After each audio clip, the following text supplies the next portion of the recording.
좁은 차량 안 뒷좌석에는 넉 달 동안이나 시체가 실려 있었습니다. 운전석과 조수석에 앉은 50대 남성 2명은 시체가 썩어가는 냄새가 날 때마다 차를 닦고 소독했습니다.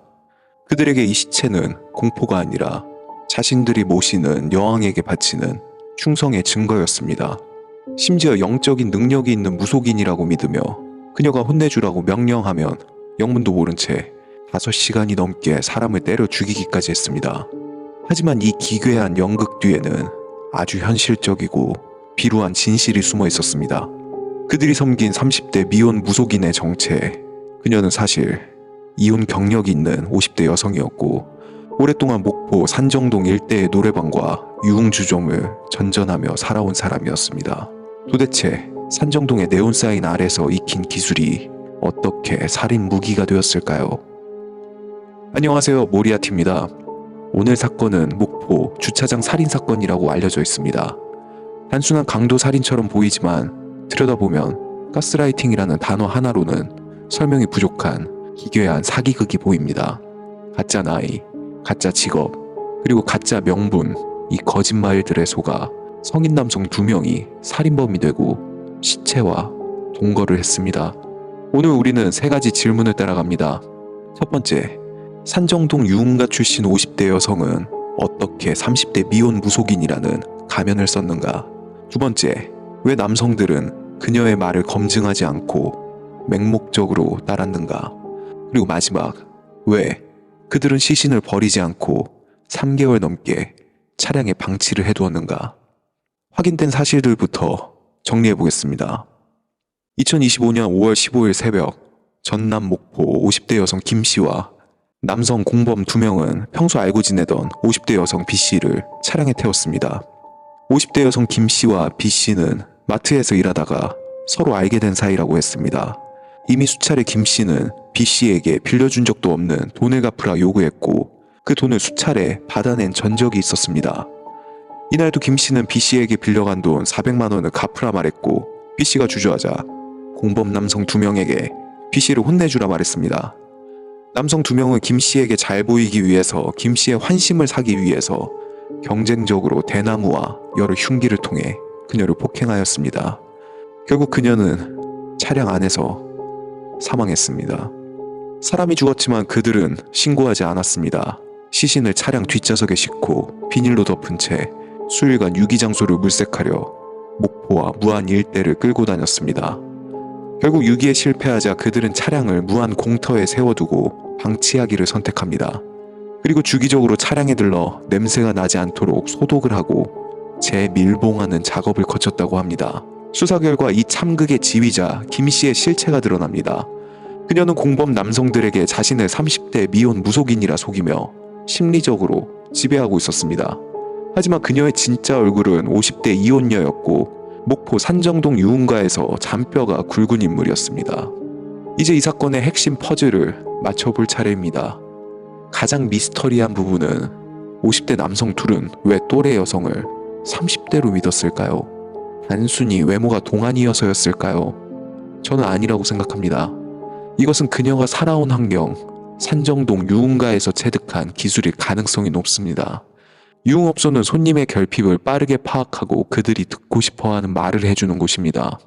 그녀는 자신을 현실의 50대 여성으로 파는 대신에 남성들이 갈망하는 젊고 신비롭고 잡히지 않는 30대 여성이라는 배역을 연기했습니다. 그녀의 원래 이력인 이혼과 유흥업 종사는 철저히 숨겼습니다. 대신 그 공백을 채운 것은 무속인이나 영적 능력 같은 검증 불가능한 설정이었습니다. 이것은 치밀하게 계산된 손님 관리의 기술이 범죄로 진화한 형태가 아니었을까요? 그렇다면 남성들은 왜 그녀의 말을 검증하려 하지 않았을까요? 보도에 따르면 그녀는 만나주지 않을 것처럼 행동하며 이른바 밀당을 했을 가능성이 굉장히 높습니다. 상대를 안달나게 만들고 환심을 사기 위해 경쟁하게 만드는 것, 이 관계에서 의심은 곧 퇴장을 의미합니다. 정말 30대 맞아요? 라고 묻는 순간 그녀와의 관계가 깨진다는 공포를 심어준 것입니다. 결국 남성들은 진실보다 그녀의 인정을 택했습니다. 이 사건의 무대가 차량이라는 점도 그녀의 경력과 무관하지 않아 보입니다. 그녀는 완벽히 통제된 밀실, 외부와의 소통이 차단되는 공간이 필요했던 것으로 보입니다. 차 안에서 그녀는 여왕이자 호주가 되었습니다. 그녀가 돈을 받아와라, 혼내라고 명령하면 남성들은 그녀의 인정을 받기 위해 경쟁적으로 폭력을 행사했습니다. 피해자가 사망에 이를 때까지 폭행이 멈추지 않았던 것, 이것은 단순히 채무 독촉이 아니라 충성심 테스트였을 것입니다. 이렇게 완벽한 지배 아래 놓여만 있었던 것 같은 그들의 왕국은 어떻게 무너졌을까요? 경찰의 끈질긴 추적이었을까요? 아닙니다. 결국 내부의 균열 때문이었습니다. 범행 후 3개월이 지나자 시신의 부패는 점점 심각해졌고 그들의 공포는 극에 달했을 것입니다. 김 씨와 두 남성은 서로의 목줄을 쥔 채 모텔에서 기이한 동거 중이었습니다. 김 씨는 두 사람에게 돈을 구해오라 요구했고 한 남성이 지인에게 돈을 빌리러 갔다가 결국에 죄책감을 이기지 못하고 범행 사실을 지인에게 털어놓았습니다. 이것이 결정적인 단서가 되었습니다. 돈을 빌리러 간 남성이 돌아오지 않자 김 씨와 다른 공범은 렌트카를 타고 도주 중에 버스터미널 인근에서 긴급 체포되며 이 사건은 마무리가 되었습니다. 그리고 지난 2025년 10월 30일 첫 재판이 열렸고 두 남성 모두 나보다 다른 남성이 더 많이 때렸다 라고 진술하며 김 씨가 모두 지시했던 일이라 말하고 서로의 책임을 회피하기 바빴습니다. 이 남성들은 살인을 계획한 범죄자로 출발하지는 않았습니다. 이 구조에서 폭력은 단계적으로 정상화되었습니다. 처음엔 이렇게 말합니다. 정신 좀 차리게 하자. 혼 좀 내자. 걔 때문에 우리만 피해보고 있다. 폭력은 분노가 아니라 조치가 되었습니다. 책임을 다른 사람에게 옮기고 저 사람이 문제였다. 저 사람이 우리를 속여온 거다. 우리가 이 상황에 빠진 건 다 저 사람 때문이다. 이 순간 폭력은 선택이 아니라 의무가 되었습니다. 차량이란 공간은 폭력에 최적화된 공간이었습니다. 도망갈 수 없고 외부 개입이 불가능해지고 그 공간 안에서의 시간은 무한해졌습니다. 폭력은 멈추지 않았습니다. 그리고 멈추지 않은 폭력은 끝내 사람을 죽였습니다. 차량 안에서 여성은 누가 맞을지, 누가 때릴지, 누가 돈을 구해올지 모든 걸 결정했습니다. 그리고 사람이 죽은 뒤에도 그 왕국은 해체되지 않았습니다. 시신을 함께 숨긴 순간 그들은 더 이상 연인이 아니라 서로의 약점을 쥔 공범이 되었기 때문이죠. 이 사건은 특이한 악녀와 어리석은 남성들에 대한 이야기가 아닙니다. 말이 사람을 지배할 때 인간이 어디까지 무너질 수 있는지를 보여주는 사례입니다.